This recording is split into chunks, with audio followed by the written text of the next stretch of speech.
Hello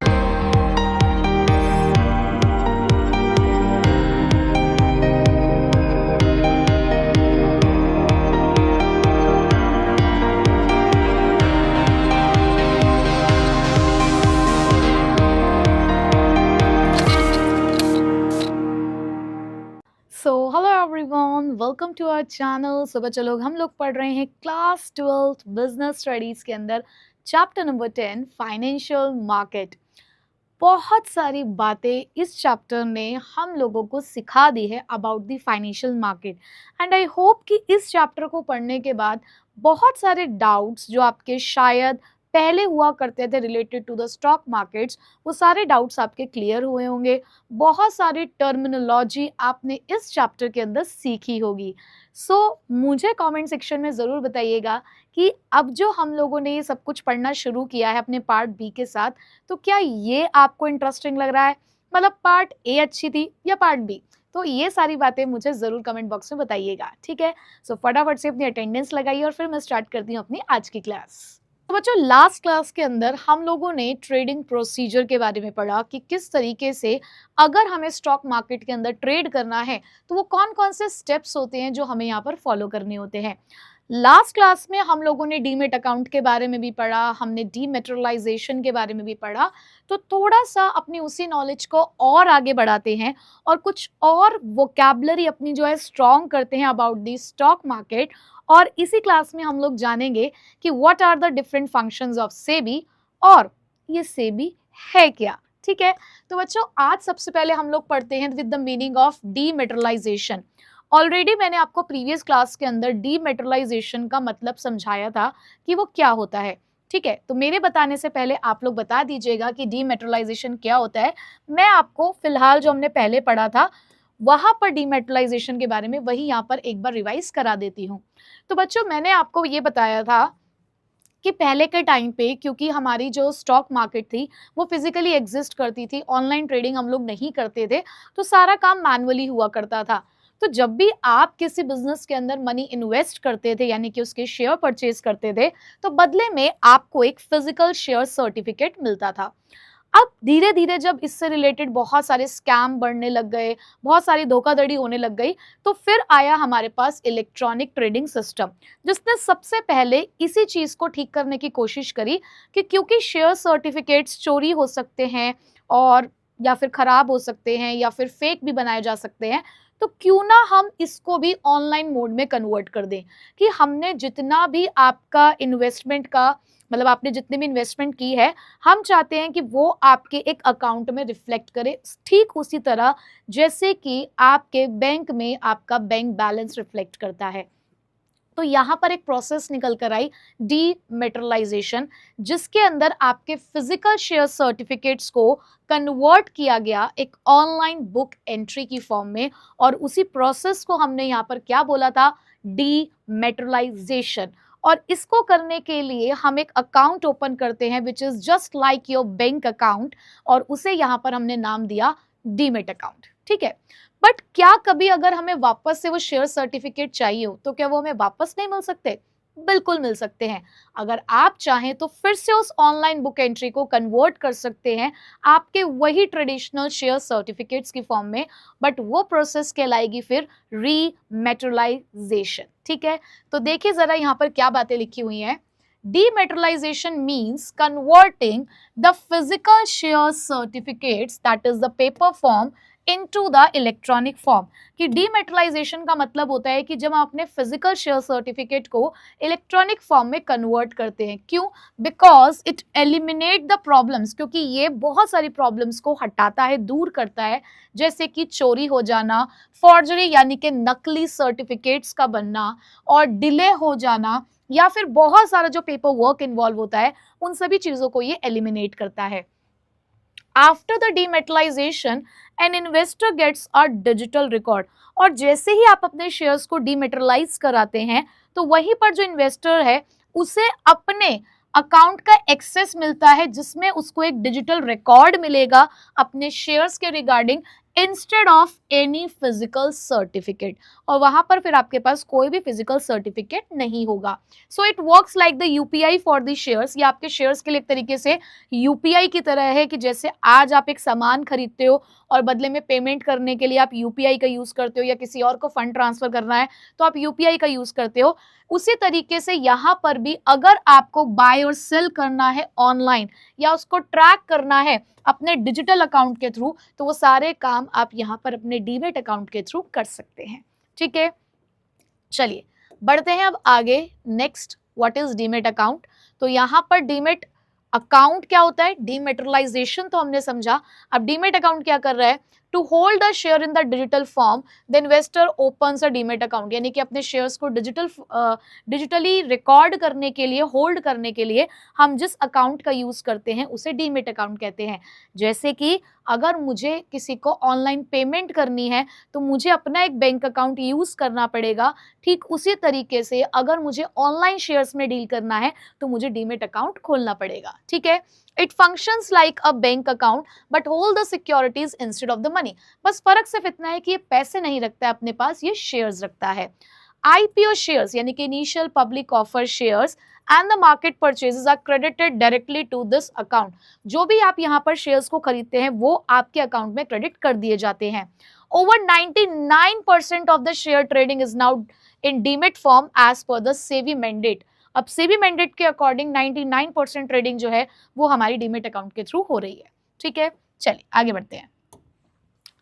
next, the benefit of डीमेटलाइजेशन, ये तो हम अपने आप भी अब लिख सकते हैं। बहुत सारी बातें ऐसी हैं जो रिपीटेडली आपको दिख रही हैं ताकि आपको ये चीजें याद हो जाए कि कभी भी अगर इसका एक डिस्क्रिप्शन लिखने के लिए आया आपके पास, एक डिटेल में इसको लिखने के लिए आए, तो आप उसको अपने आप उस आंसर को फ्रेम कर पाएं, क्योंकि बार बार बहुत सारी चीजें आपको यहाँ पर बताई जा चुकी है। तो अभी हमने पीछे पढ़ा कि अगर डीमेटलाइजेशन कराते हैं तो हमारे पास रिस्क ऑफ लॉस कम हो सकता है, यानी कि चोरी वगैरह के चांसेस कम हो जाएंगे, कोई नकली शेयर सर्टिफिकेट वाली चीज नहीं रहेगी, पेपर वर्क कम हो जाएगा, इजीली ट्रांसफर कर पा रहे हो आप शेयर्स को।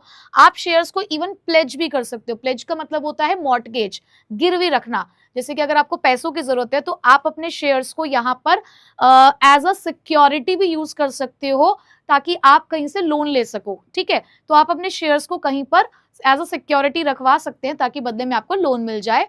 डिजिटल पोर्टफोलियो मैनेजमेंट में ये हेल्प करता है, सेटलमेंट बहुत आसानी से हो जाती है यहाँ पर।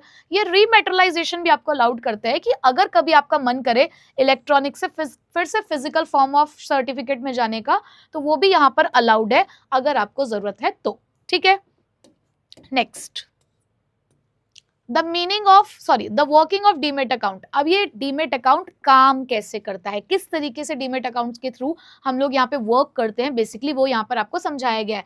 तो बिल्कुल जब भी डीमेट अकाउंट ओपन करने के बारे में आप सोचें तो याद कर लेना कि एक बैंक अकाउंट कैसे खोला जाता है। ठीक है, कि जब हम लोग पहले के टाइम पे डायरेक्टली बैंक की ब्रांचेस में जाकर अपना बैंक अकाउंट खोला करते थे, तो कैसे खोलते हैं कि हम उस बैंक के पास जाते हैं, बैंक हमें एक फॉर्म पकड़ाता है, हम उस फॉर्म को फिलअप करते हैं, उसके अंदर सारे अपने डिटेल्स एंटर करते हैं, कुछ डॉक्यूमेंट्स बैंक हमसे मांगता है, तो वो सारी उसकी फॉर्मेलिटीज पूरी करते हैं और हमारा जो अकाउंट है वो ओपन हो जाता है। बिल्कुल इसी तरीके से यहाँ पर भी आप देखेंगे कि डीमेट अकाउंट भी वैसे ही खोला जाता है। तो सबसे पहले देखिए, चूज अ डिपोजिटरी पार्टिसिपेंट। अब इसको कैसे समझना है, हमारे पास बहुत सारे बैंक्स है ना, आपको डिसाइड करना है कि आपको किस बैंक में जाकर अपना बैंक अकाउंट ओपन करना है। लाइकवाइज यहाँ पर भी हमारे पास कुछ डिपोजिटरी पार्टिसिपेंट्स हैं, हमें चूज करना है कि हमें किस डिपोजिटरी पार्टिसिपेंट के पास जाकर अपना डीमेट अकाउंट ओपन करना है, यानी कि वो कौन सा ब्रोकर है जो हम चूज करेंगे जिसके थ्रू हम यहाँ पर ट्रेडिंग करेंगे। ठीक है, so this can be a bank, a broker और द फाइनेंस कंपनी। तो ये कोई बैंक हो सकता है, कोई ब्रोकर हो सकता है, या कोई फाइनेंस कंपनी भी हो सकती है। And they are the agents between the investor and the depository. तो ये दोनों के बीच में एक लिंक का काम करता है, एक मिडल मैन का काम करता है, किसके बीच में, डिपोजिटरी और इन्वेस्टर्स के बीच में। ओपन अ डीमेट अकाउंट, तो उसके लिए आपको क्या करना है, एक फॉर्म फिल करना है, सबमिट करना है कुछ डॉक्यूमेंट, जैसे कि आपका pan card, photo ID proof, तो ये सारे काम आपको करने हैं। तो पहले दो स्टेप बिल्कुल आपको क्लियर होंगे, बिल्कुल वैसे ही है कि अगर मुझे एक बैंक अकाउंट खोलना है तो सबसे पहले मैं चूज करूंगी कि भाई मुझे कौन से बैंक में जाके अकाउंट खोलना है ना। एसबीआई पे जाना है, पीएनबी पे जाना है, कोटक महिंद्रा पे जाना है, एचडीएफसी पे जाना है, तो मुझे डिसाइड करना है कि मुझे कहाँ जाना है। लाइकवाइज यहाँ पर भी हमें किस बारे में सोचना है, डिपॉजिटरी पार्टिसिपेंट के बारे में। चलो मैंने बैंक के बारे में सोच लिया कि मुझे कौन से बैंक में जाके अकाउंट खुलवाना है। अब मुझे वो एक फॉर्म फिल करने के लिए देंगे जिसमें मैं अपनी सारी डिटेल भरूंगी और डॉक्यूमेंट्स अटैच करूंगी। यहाँ पर भी यही हुआ, यहाँ पर भी आपको एक फॉर्म फिल करना है और कुछ अपने डॉक्यूमेंट्स यहाँ पर अटैच करने हैं। ठीक है, चलो आगे बढ़ते हैं। Submit the physical shares. अब क्या है कि अगर आप ऑलरेडी एक एग्जिस्टिंग शेयर होल्डर हैं, यानी कि ऑलरेडी एक इन्वेस्टर हैं, आपके पास आपके कुछ शेयर सर्टिफिकेट्स हैं जिसको आप इलेक्ट्रॉनिक फॉर्म में कन्वर्ट कराना चाहते हो, तो सबसे पहले आपको उनके पास सबमिट करने पड़ेंगे। ठीक है, so submit your paper certificates with a dematerialisation request form.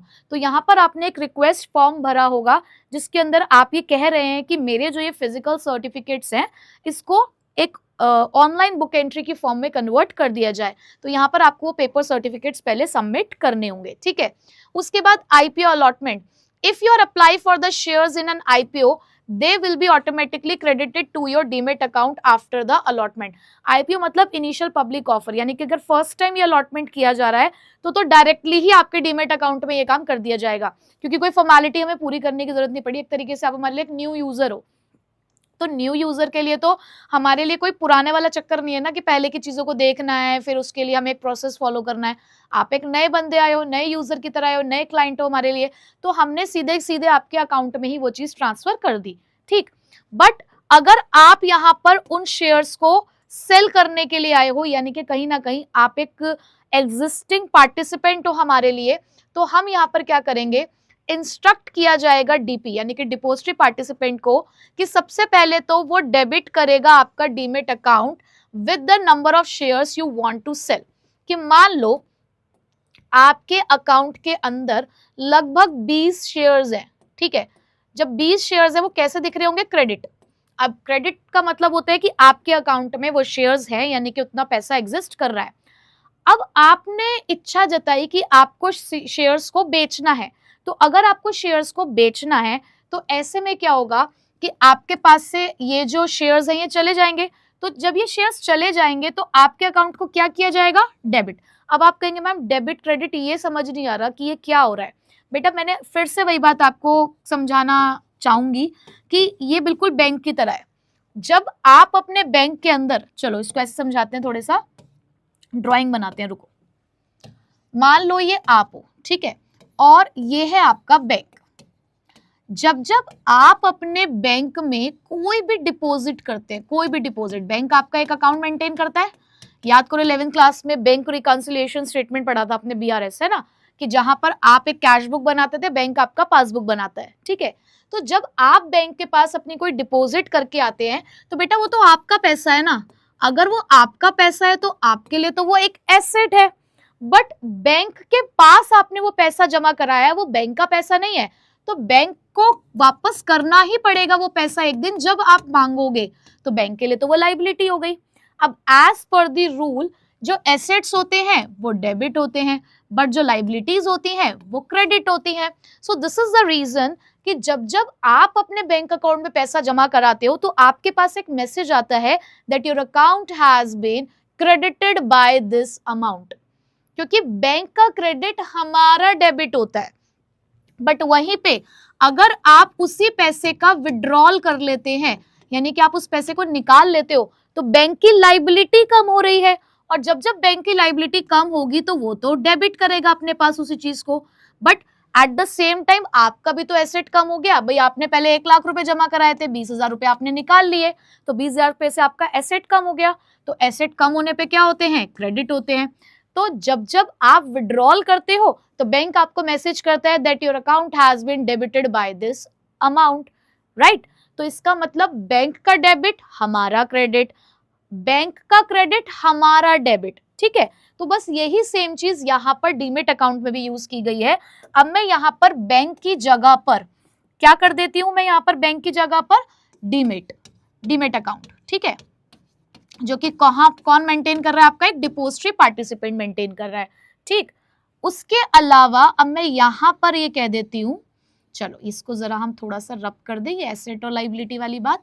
अब डेबिट क्रेडिट यहां से समझेंगे हम, ठीक है। अब क्या हुआ कि आपके इस अकाउंट के अंदर टोटल 20 शेयर्स हैं, ठीक है, क्योंकि आपने इन पैसों में इन्वेस्टमेंट कर रखा है, आपका इन्वेस्टमेंट है इन 20 शेयर्स के ऊपर, तो आपके लिए तो एसेट है, बट उनके लिए तो लाइबिलिटी है ना, क्योंकि ये उनके शेयर्स नहीं है। तो आपने तो इसको क्या कर रखा होगा, अपने यहाँ पर डेबिट, लेकिन उन्होंने क्या कर रखा है, क्रेडिट। तो यही वो बताना चाह रहे हैं कि डीमेट अकाउंट में आपके शेयर्स क्रेडिट में शो हो रहे हैं, ठीक।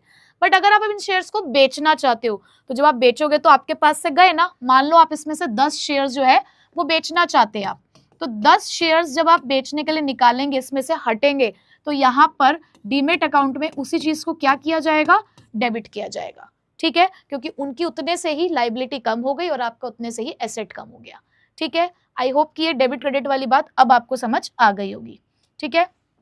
तो देखो जरा क्या लिखा हुआ है, instruct the DP to debit your demat account with the number of shares you want to sell. जितने भी शेयर्स को आप बेचना चाहते होगे, उतने से आपके अकाउंट को क्या कर दिया जाएगा, डेबिट कर दिया जाएगा, ठीक है।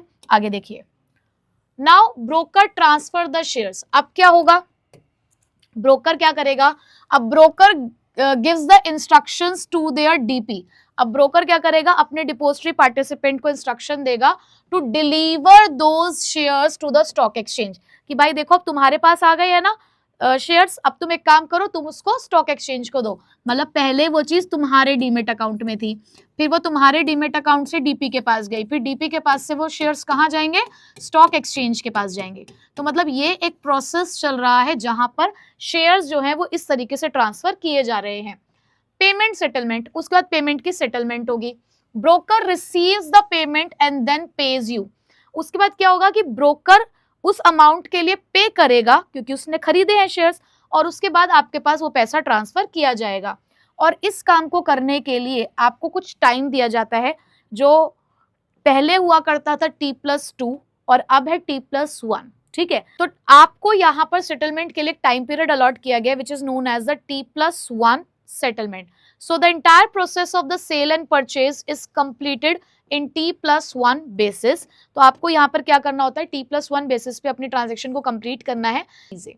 अब बार बार हम लोगों ने डिपोजिटरी वर्ड यूज किया, तो समझ तो गए हैं हम कि डिपोजिटरी क्या होता है, बट जरा थोड़ा सा बुक की लैंग्वेज में भी पढ़ना जरूरी है, थोड़ी सी चीजें पता होनी चाहिए कि एक बिजनेस लैंग्वेज के अंदर, एक स्टॉक मार्केट की लैंग्वेज के अंदर हम डिपोजिटरी को क्या कहते हैं। तो देखिए जरा, a depository is like a bank for the shares. अब डिपोजिटरी जैसे कि demat account is just like your bank account, right. In the same way जो डिपोजिटरी है वो है बैंक, यानी कि जब हम डिपोजिटरी की बात करते हैं बच्चे, जब भी हम बात कर रहे हैं डिपोजिटरी की, तो डिपोजिटरी तो आपके लिए एक इंस्टीट्यूशन की तरह कह सकते हो, एक इंस्टीट्यूशन की तरह काम करता है जैसे कि हमारा एक बैंक। बट वहीं पे अगर मैं डीमेट अकाउंट की बात करूंगी, तो demat account is just like your bank account, उसकी वर्किंग आपके बैंक अकाउंट के जैसी है, ठीक है। So depository is like a bank for your shares, it stores all your securities in the electronic form and it allows you to deposit. तो जैसे आप बैंक में पैसा जमा करते हो, विड्रॉ करते हो सेफ्टी रखने के लिए अपने पैसों की, इन द सेम वे ये आपको अलाउड करता है कि आप डिपॉजिट कर सकते हो, आप विड्रॉ कर सकते हो, ट्रांसफर कर सकते हो, मैनेज कर सकते हो शेयर्स को सेफली और एफिशिएंटली। अगर मुझे यही चीज बैंक के पॉइंट ऑफ व्यू से बतानी हो, तो बस मैं क्या करूंगी, शेयर्स की जगह पर मनी लिख दूंगी ना। तो वही बात है, बार बार एक ही चीज बताई जा रही है कि जैसे आप बैंक में अपना पैसा मैनेज करते हो, ठीक उसी तरीके से डिपोजिटरी आपके डीमेट अकाउंट के थ्रू आपके शेयर्स को मैनेज करता है कि आप इसमें डिपॉजिट करो, विड्रॉ करो, ट्रांसफर करो, मैनेज करो अपने शेयर्स को, यानी कि खरीदो, बेचो, ट्रांसफर करो। ये सारे काम आप डिपॉजिटरी के थ्रू कर सकते हो क्योंकि वो आपके लिए एक मेंटेन करते हैं अकाउंट, जिसको हम क्या बोलते हैं, डीमेट अकाउंट, ठीक है। सो आई होप कि अब आपके जो कॉन्सेप्ट है वो क्लियर हो गए होंगे रिगार्डिंग दीज वर्ड्स, ठीक है, कि डीमेट अकाउंट क्या है, डिपॉजिटरी क्या है, ठीक है। अब देखो जरा, अब फीचर्स क्या होते हैं कि किसी भी डिपॉजिटरी की सेफ है, पेपरलेस है, फास्ट जहाँ पे ट्रांजैक्शन की प्रोसेसिंग होती है, सारा ट्रेड जो है वो बुक एंट्री फॉर्म में है, कोई फिजिकल मूवमेंट नहीं हो रहा है यहाँ पे, इंस्ट्रक्शंस दी जाती है यहाँ पे time to time to deliver और रिसीव द शेयर्स जो डिजिटली प्रोसेस किए जाते हैं, ठीक है। तो इन्हीं के थ्रू बेसिकली ये सारा काम हो रहा है शेयर मार्केट के अंदर। नेक्स्ट, कितने तरीके की डिपोजिटरी हैं। अब ये हमारे लिए एक इंपॉर्टेंट है कि इंडिया में कितनी डिपोजिटरी हैं। तो बच्चे इंडिया में 2 मेन डिपोजिटरीज है हमारी, जिसमें पहले का नाम है NSDL और दूसरे का नाम है CDSL। फुल फॉर्म हमें याद होनी चाहिए, जो इतनी सी ही बात लिखी हुई है, तो बस इतनी सी ही बात आपको इसके बारे में याद रखनी है कि NSDL का मतलब है national securities depository limited, national securities depository limited. अब ये फर्स्ट और लार्जेस्ट डिपोजिटरी है इंडिया की, जिसको प्रमोट करते हैं हमारे IDBI, UTI और NSC, ठीक है। उसके बाद नेक्स्ट आती है CDSL, which is central depository service limited, central depository service limited. उसमें सिक्योरिटी है, इसमें सर्विस है, मिक्स मत करना, ठीक है। ये सेकेंड लार्जेस्ट डिपोजिटरी है हमारी इंडिया की, जिसको प्रमोट करती है हमारी बॉम्बे स्टॉक एक्सचेंज और बैंक ऑफ इंडिया, ठीक है। तो अगर डिपोजिटरी की बात पूछी जाए आपसे, तो ये 2 मेन डिपोजिटरी हैं जिसके थ्रू हम ये सारा काम यहाँ पर कर रहे हैं, ठीक है। तो अब आपको ये तो पता है ना कि डिपोजिटरी क्या होते हैं। अब उसमें कौन से 2 याद रखने हैं वो आपके सामने हैं, ठीक है। तो कितने डिपोजिटरी हैं? 2, NSDL और CDSL। NSDL की फुल फॉर्म क्या है, याद करिए मेरे साथ साथ, नेशनल सिक्योरिटीज डिपोजिटरी लिमिटेड। वहीं पे CDSL क्या है, सेंट्रल डिपोजिटरी सर्विस लिमिटेड। वो फर्स्ट एंड लार्जेस्ट है, ये सेकंड एंड लार्जेस्ट है। इसको बेसिकली NSC प्रमोट कर रहा है और इसको BSC प्रमोट कर रहा है। मतलब एक एक तो एटलीस्ट हम याद रख ही सकते हैं, ठीक है। चलिए आगे बढ़ते हैं।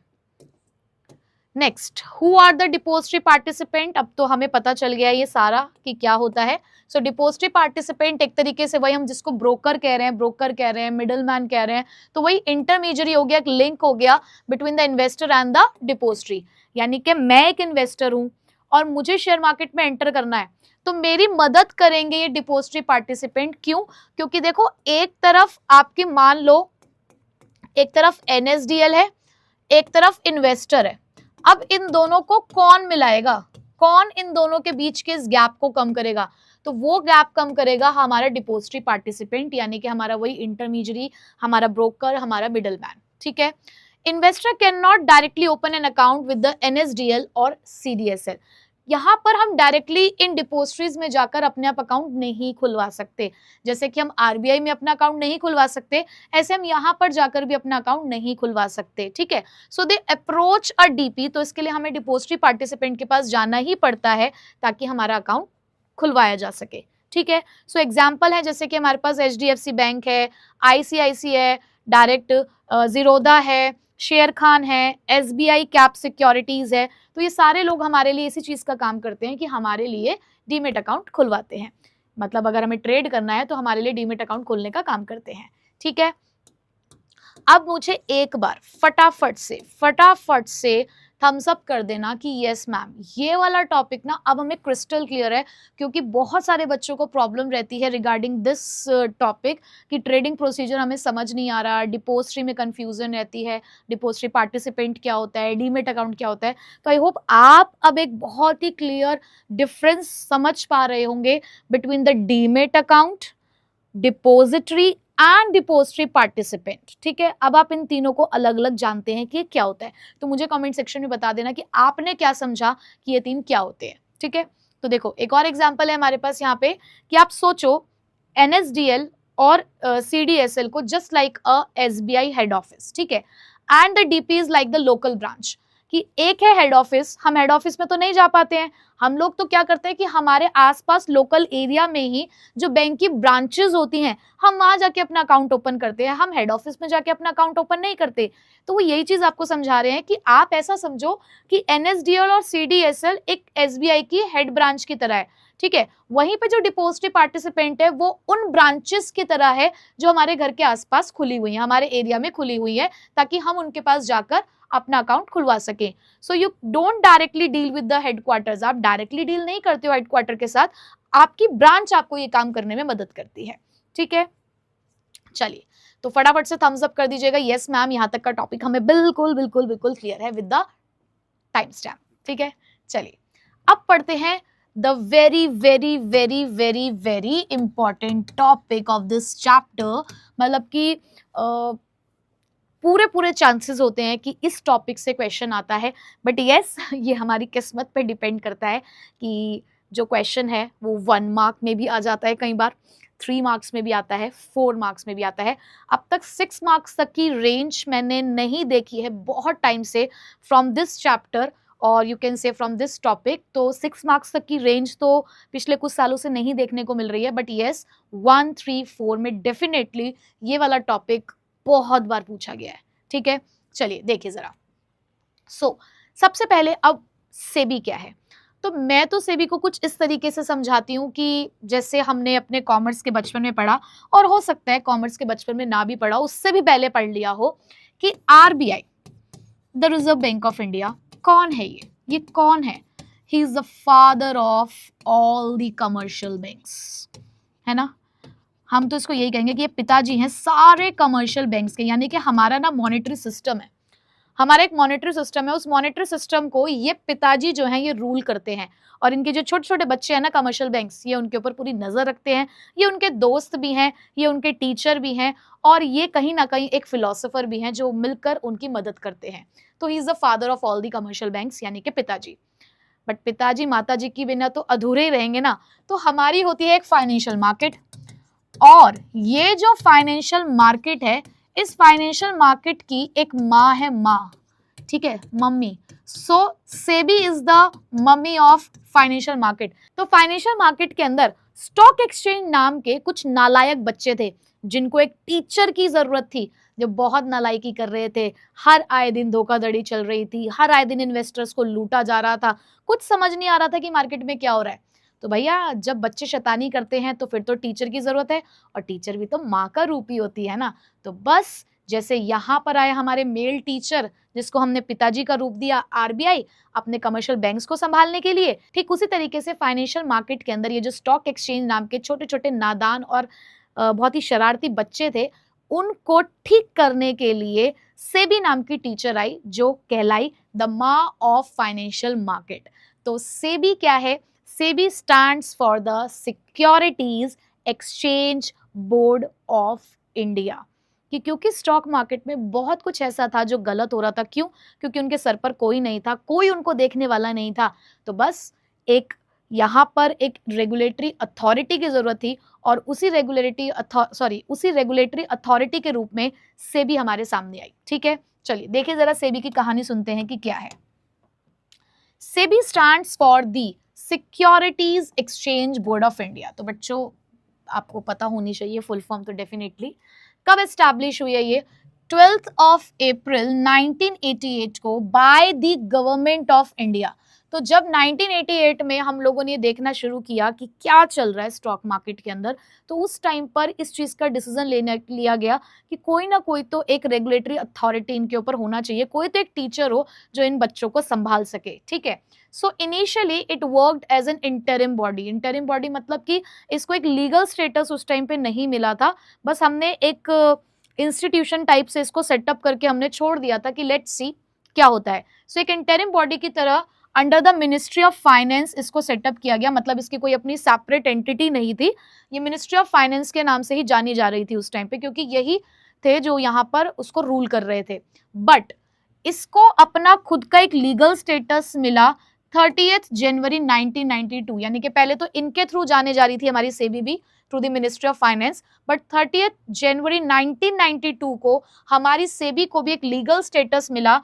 क्यों? क्योंकि यहां पर भी एक एक्ट बना दिया गया, सेबी एक्ट 1992। ठीक है, तो सबसे पहली बात कि सेबी क्या है। सेबी एक रेगुलेटरी अथॉरिटी है स्टॉक मार्केट के लिए। ठीक है, दूसरी बात, इसको कब एस्टैब्लिश हुआ, तो जो लीगल स्टेटस मिलने वाली डेट है हम लोग यहाँ पर वही याद रखेंगे कि कब हमारी सेबी को एक लीगल स्टेटस मिला था, 30th January 1992 under the SEBI act 1992। But yes, अगर कोई आपसे पूछे कि कब एस्टैब्लिश हुई थी, तो एस्टैब्लिश तो हमारी ये हो चुकी थी 12th ऑफ अप्रैल 1988 को, बट उस टाइम पे इसके कोई अपना लीगल स्टेटस नहीं था, सेपरेट एंटिटी नहीं थी, मिनिस्ट्री ऑफ फाइनेंस के थ्रू ही ये जानी जा रही थी। ठीक है, चलिए आगे बढ़ते हैं। क्यों बनाना पड़ा? क्यों ऐसी जरूरत आन पड़ी कि भाई तुमको इन नालायक बच्चों की पिटाई लगाने की जरूरत पड़ रही थी और तुमने एक स्ट्रिक्ट टीचर इनके सामने लाकर खड़ा कर दिया? तो देखिए जरा, कुछ ऐसे चीजें हो रही थी स्टॉक मार्केट के अंदर जिनको कंट्रोल करना बहुत जरूरी था। सो 1980s के टाइम पर कैपिटल मार्केट बहुत तेजी से बढ़ रही थी, क्योंकि बहुत सारे पब्लिक पार्टिसिपेंट्स जो थे, बहुत सारे लोग जो थे, वो इंटरेस्टेड हो रहे थे स्टॉक मार्केट में पैसा लगाने के लिए। यानी कि वो होता है ना, लोगों को दिख रहा है कि यार अंधा पैसा आ रहा है यहाँ पर, तो हर कोई इस मार्केट में एंटर करने की कोशिश कर रहा था। अब जब इतना ज्यादा कुछ होने लगता है ना, जब बहुत सारी भीड़ जब एक ही जगह पर भागना शुरू करती है, तो वहां पर कुछ ना कुछ गड़बड़ होना बनता ही है। जरा एग्जाम्पल अब देख लेना कि जहां जहां बहुत ज्यादा भीड़ इकट्ठी हुई, बहुत ज्यादा लोग जब एक दूसरे को देखकर उस चीज के पीछे भागना शुरू हुए, तो वहां कुछ ना कुछ डिजास्टर जरूर हुआ है ना, कुछ ना कुछ डिस्ट्रक्शन जरूर होता है ऐसी जगहों पर, जब हम लोगों को देखकर भीड़ इकट्ठी करना शुरू कर देते हैं और उनके पीछे भागना शुरू कर देते हैं।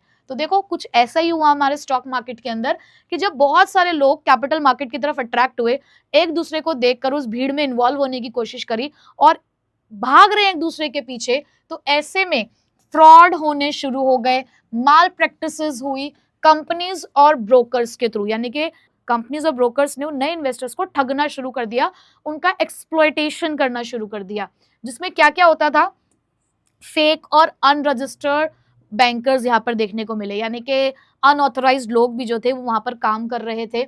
उसके अलावा शेयर की प्राइसेस को अपने आप ही या तो बहुत ज्यादा बढ़ा चढ़ा के दिखाया जा रहा था, मतलब कि यहाँ पर प्राइस मैनिपुलेशन भी हो रहा था। ठीक है, डिले हो रहा था शेयर्स की डिलीवरी के अंदर, वायलेशन हो रहा था कंपनीज एक्ट का, कि चलो और कुछ नहीं, तुम्हारे ऊपर कंपनीज एक्ट तो था ना, कंपनीज एक्ट का लोग वायलेशन कर रहे थे, स्टॉक मार्केट के रूल्स को नहीं मान रहे थे, स्टॉक एक्सचेंज के जो रूल्स थे, तो बहुत ज्यादा अपनी मनमानी वहां पर चलाई जा रही थी, क्योंकि कोई रोक टोक करने वाला नहीं था, कोई देखने वाला नहीं था, कोई स्ट्रिक्ट एक ऐसा पर्सन नहीं था जो उनको रोक सके। ठीक है, तो बस कुछ इसी चीजों को देखते हुए सेबी का एस्टैब्लिशमेंट हुआ। ठीक, तो अब बात करते हैं ऑब्जेक्टिव्स ऑफ सेबी की, यानी कि जब सेबी का एस्टैब्लिशमेंट हुआ तो वो कौन से उद्देश्य थे, वो कौन सी चीजें थी जिनको ध्यान में रखते हुए सेबी को बनाया गया। तो यहाँ पे हमारे पास कुछ ऑब्जेक्टिव्स हैं, जिसमें कहीं ना कहीं कुछ ना कुछ पॉइंट्स को यहाँ पर ध्यान में रखा गया है इसको बनाते टाइम। तो सबसे पहला पॉइंट क्या है, to regulate the stock exchanges. भाई सबसे पहले तो यही बदतमीजी कर रहे थे ना, बिना मतलब में आप इन्वेस्टर्स को यहाँ पर ठग रहे हो, उनका एक्सप्लोटेशन कर रहे हो, माल प्रैक्टिसेस आप लोग यूज कर रहे हो, तो सबसे पहले तो इन्हें कंट्रोल करने की जरूरत थी। फिर देखेंगे कि ये क्या फंक्शन कर रहे हैं। तो सबसे पहले हमने सेबी का ऑब्जेक्टिव रखा कि स्टॉक एक्सचेंज को रेगुलेट करना है, और उन सिक्योरिटीज इंडस्ट्रीज को यहाँ पर हमें रेगुलेट करना है जो काम कर रही हैं। क्यों?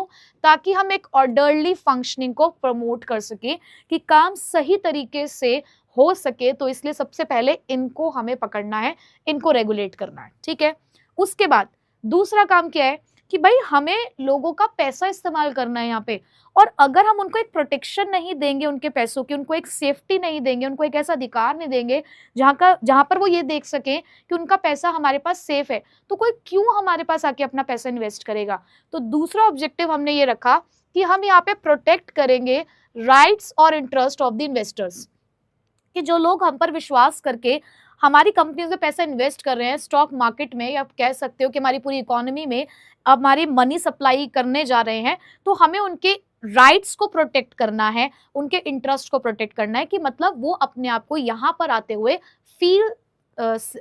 यहाँ पर आते हुए अपने आप को सेफ महसूस करें, उनको ये लगे कि हाँ उनका पैसा सिक्योर है। ठीक है, तो यहाँ पर हम उनके राइट्स और इंटरेस्ट को प्रोटेक्ट करेंगे, पर्टिकुलरली इंडिविजुअल इन्वेस्टर्स को, उनको गाइड करेंगे, उनको एडुकेट करेंगे। ठीक है, थर्ड वन इज, अब हमने स्टॉक एक्सचेंज को रेगुलेट कर लिया, हमने इन्वेस्टर्स का ध्यान रख लिया, अब तीसरा काम हमें यहाँ क्या करना है, हमें यहाँ पर होने वाली जितनी भी धोखाधड़ी वाली प्रैक्टिसेस है, यानी कि ऐसी एक्टिविटीज जिससे लोगों को ठगा जा रहा है, उनका शोषण किया जा रहा है, या उनके साथ फ्रॉड हो रहा है, स्कैम हो रहा है, उन चीजों पर यहाँ पर हम रोक लगाएंगे, कोशिश करेंगे कि ऐसी कोई भी चीज यहाँ पर ना हो।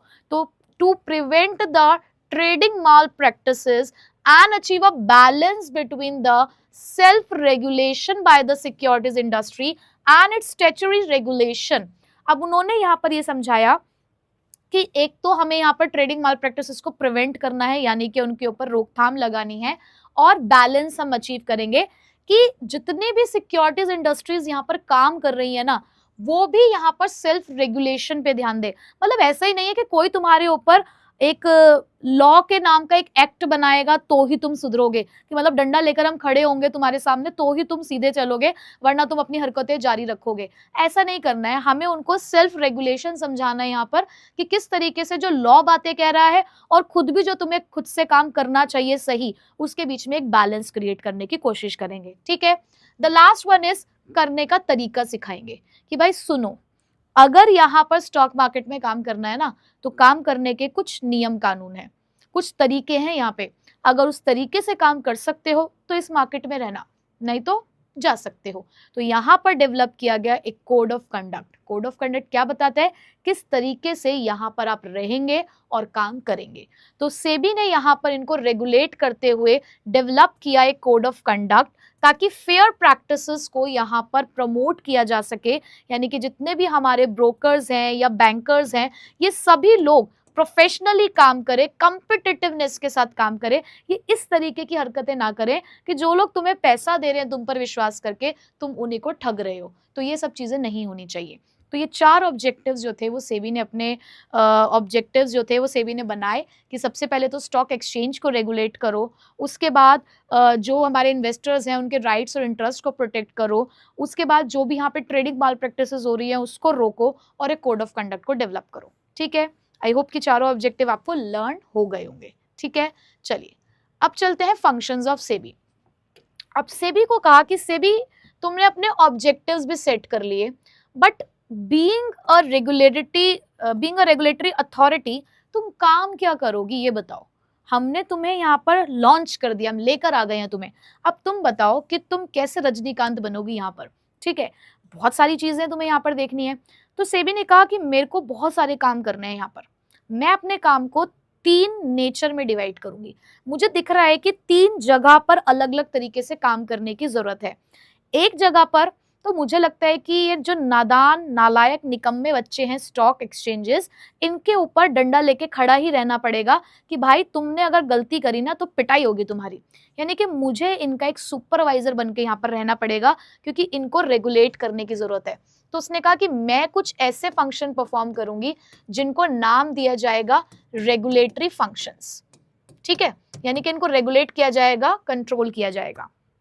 दूसरी तरफ उनको ये लगा कि देखो यार, कहीं ना कहीं हमारी भी गलती है, कि अगर हम इनको सही सीख देंगे, इनको ट्रेनिंग देंगे, तो शायद इन चीजों को सुधारा जा सकता है।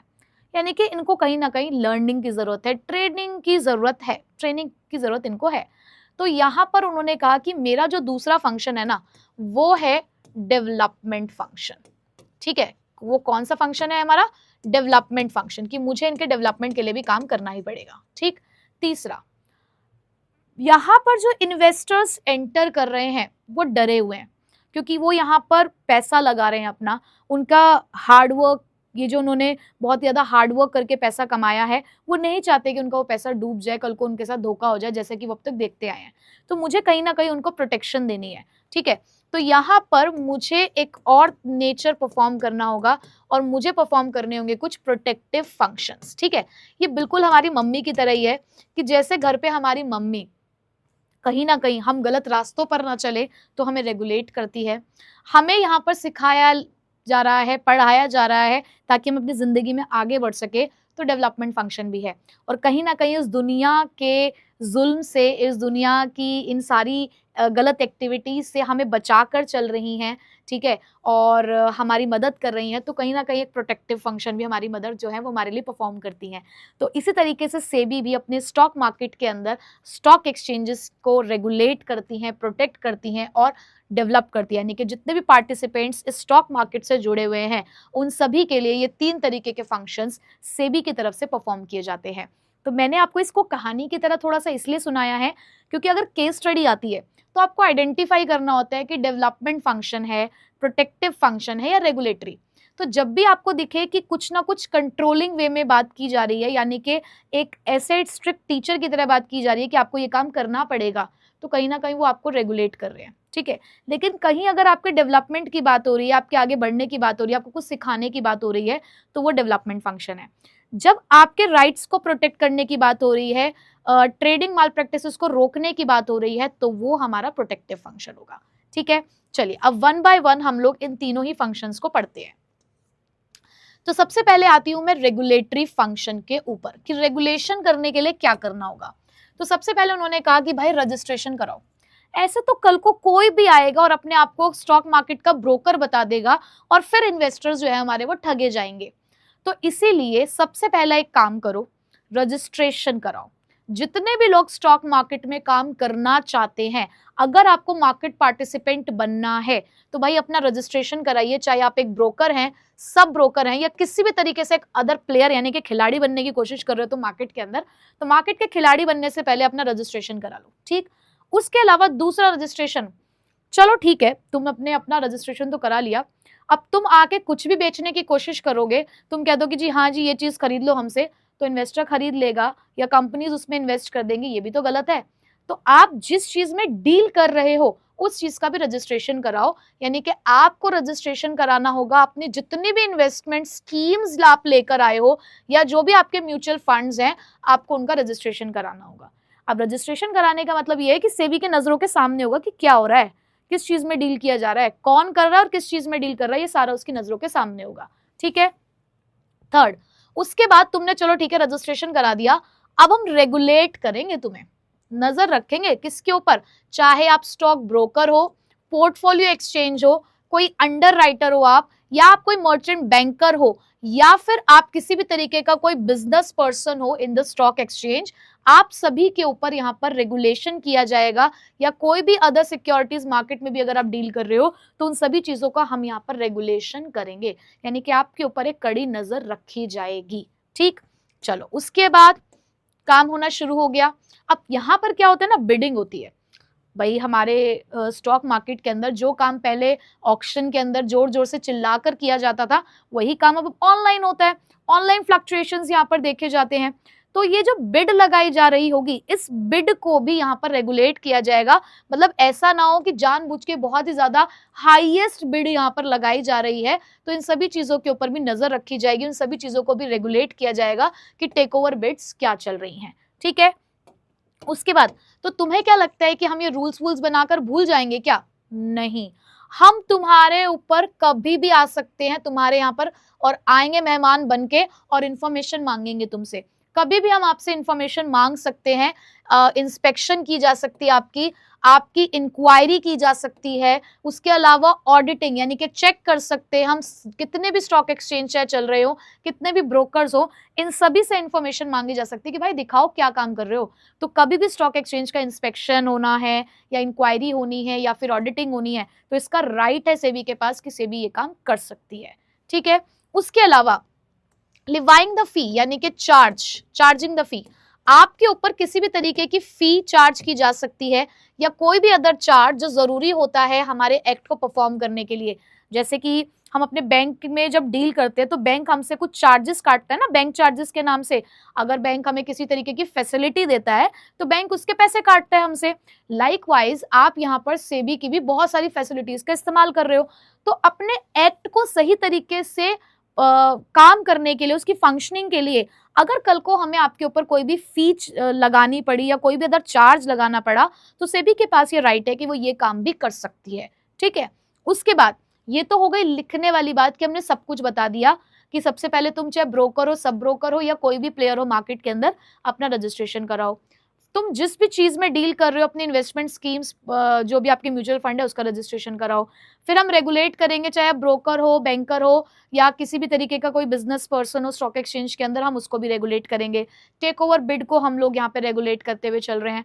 उसके अलावा हम आपसे इन्फॉर्मेशन मांगेंगे जब भी हमें जरूरत पड़ेगी, हम आपके ऊपर कोई भी चार्जेस भी लगा सकते हैं। बट ठीक है, ये तो हमने बातें बता दी।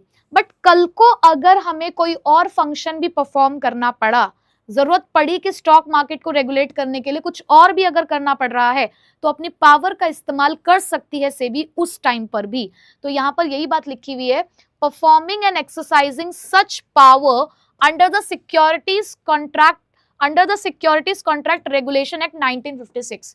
तो सिक्योरिटीज कॉन्ट्रैक्ट एक्ट 1956 के अंदर कुछ और भी पावर्स हैं सेबी के पास, तो उस पावर का इस्तेमाल करते हुए सेबी वो सारे काम भी कर सकती है as may be delegated by the government of India, जिस तरीके से भी गवर्नमेंट ऑफ इंडिया ने उसको ऑथराइज करा होगा, यानी कि अपनी अथॉरिटी को डेलीगेट किया होगा। ठीक है, तो यहाँ पर तो सेबी बहुत स्ट्रिक्ट है अपनी हर चीज को लेकर कि ये काम आपको करना ही पड़ेगा। ठीक है, तो ये हो गए उसके कुछ रेगुलेटरी फंक्शंस। नेक्स्ट, अब डेवलपमेंट के लिए क्या काम किया जा रहा है, किस तरीके से स्टॉक मार्केट को डेवलप किया जाएगा, तो उसके लिए सबसे पहले तो जो लोग यहाँ पर काम कर रहे हैं ना, उनको ट्रेनिंग की जरूरत है, पहले उनको सिखाओ सारी चीजें।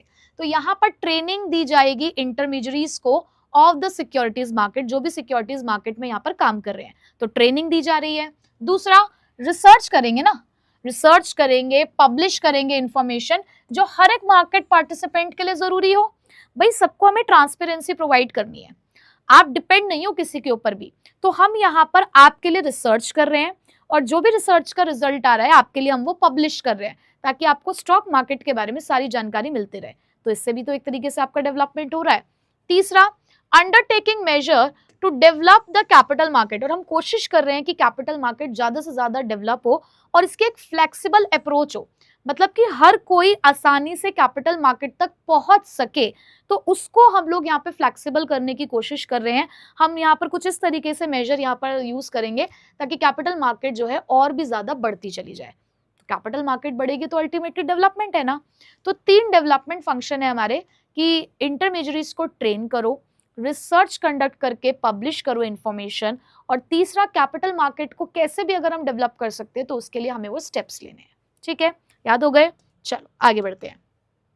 आखिरी फंक्शंस हमारे, तो प्रोटेक्टिव फंक्शंस में यहाँ पर हमें उनको बचाना है। अब क्या क्या बचाना है, किससे बचाना है, जो भी गलत चीजें हो रही हैं। तो सबसे पहले तो हमें प्रोहिबिशन, प्रोहिबिशन का मतलब होता है रोक लगानी है, किसके ऊपर, on the fraudulent and the unfair trade practices, कि जितनी भी गलत एक्टिविटीज हो रही हैं, जितनी भी ऐसी एक्टिविटीज हो रही हैं जिसके थ्रू इन्वेस्टर्स को ठगा जा रहा है या उनका एक्सप्लॉयटेशन हो रहा है, उन सभी चीजों पर यहाँ पर रोक लगाई जाएगी। जैसे कि गलत स्टेटमेंट्स देना, मैनिपुलेशन करना, प्राइस को अननेसेसरी चेंज करके दिखाना, इनसाइडर ट्रेडिंग अगर हो रही है तो उन सभी चीजों पर रोक लगाई जाएगी। ठीक है, उसके अलावा कंट्रोल करेंगे इनसाइडर ट्रेडिंग। इनसाइडर ट्रेडिंग का मतलब क्या होता है बेटा, कि जहां पर जो कंपनीज के अंदर की इंफॉर्मेशन होती है वो कहीं ना कहीं डायरेक्टर्स के थ्रू लीक कर ली जाती है और अंदर ही अंदर जो शेयर्स हैं उसमें डील कर लिया जाता है। अगर आप स्कैम 1992 देखते हैं या अगर आपने देख ली होगी मेरे रिकमेंडेशन पे या पहले से अगर आप देखकर बैठे होंगे तो कई हद तक आप इस चीज को समझ पा रहे होंगे कि ये क्या होता है।